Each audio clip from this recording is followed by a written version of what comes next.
Hello everyone, welcome back to Joyce in Green. In today's video, I'll be showing you how to root the Hoya in 5 different ways. Please make sure you stay till the end and I will share my favorite with you. Let's start with introducing 5 different media we'll be using. The first one is called Lechuza Pong, and it is a collection of different rocks. The second one is called Flavostratrum. The third one is called control soil. Along with the Flavostratrum, they are commonly used in fish tank. The fourth one is called sphagnum moss. And we have the last one, which is called New Zealand tree fern. Special thanks to Nora HAN to contribute this idea. Let's take the Hoya cutting first. You can refer to my previous video for pro tips. I'm drying the cuttings with a Q-tip and disinfect the cut of the mother plant with the hydrogen peroxide. Starting with the Lechuza Pong. The stem for the first cutting is very short, but we got a way to fix that. Let's add some water to increase the density and the weight of the pong. Thus, it will be easier for us to make a little hole where our cutting can sit. Then let's secure this little cutting by tapping with whatever tool you have at hand. It's almost there. Here comes our magic pin. It's perfect for short stem cuttings. The purpose is to secure this cutting so it sits still while rooting and won't be easily knocked off the pot. Different consistency of the medium requires different techniques when we put the Hoya cuttings.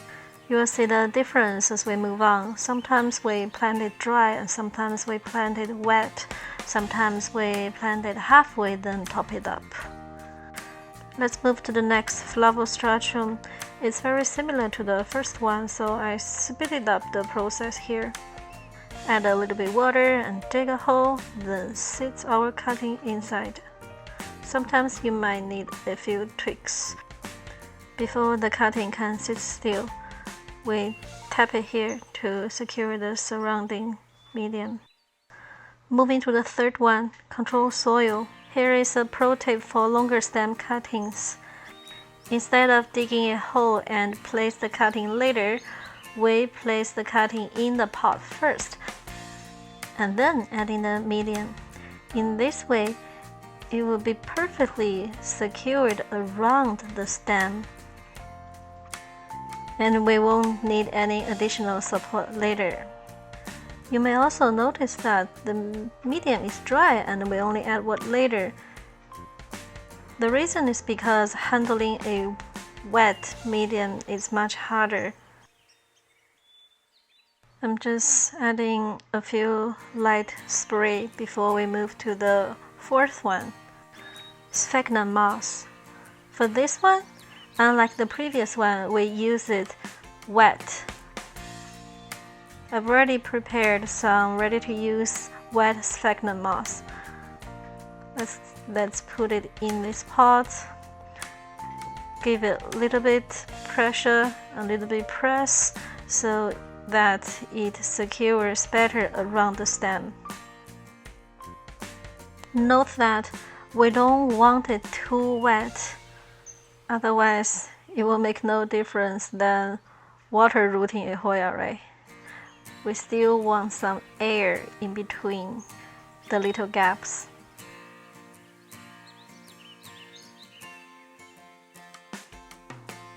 I'm just adding more and making a little bit space, adding more sphagnum moss so the cutting is nice and secure. This is the most cost-effective option among all 5. Some people like to use a prop box. It's an entire box of sphagnum moss and then insert different cuttings in the box. You might guess it right. Now comes my favorite, tree fern. In my opinion, tree fern beats the other four in different ways. First, it is organic, and in the forest, how Hoya climb, they like climb on something, usually what's there available in the forest, trees. So tree fern naturally makes these Hoya cutting things. Okay, now I'm climbing on a tree.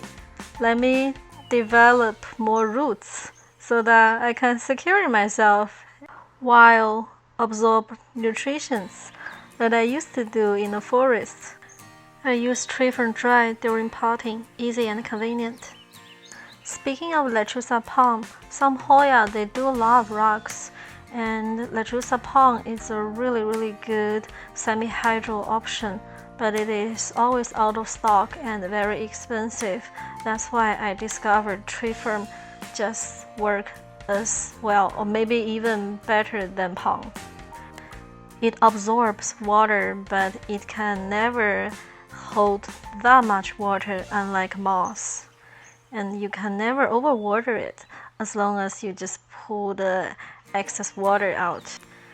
And you will just get the perfect moisture level for your cuttings.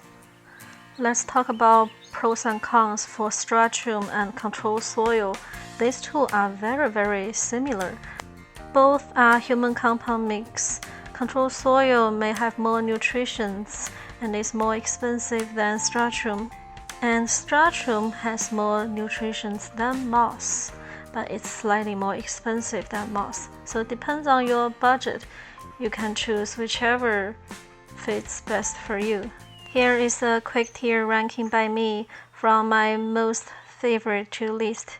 S tier, definitely tree fern. A tier, I would give it to Lechusa palm and control soil. B tier, I would give it to Fluffostratchum. C tier, sorry, moss, you are just slightly better than water. Then what to do next? The key is to provide high humidity environment with enough sunlight or grow light. My setup is a propagation box with 16-hour grow light. After 2 to 4 weeks, here is the result you will see. Hope you enjoyed the video. Please like and subscribe. Let me know in the comments what you want to see next. Peace!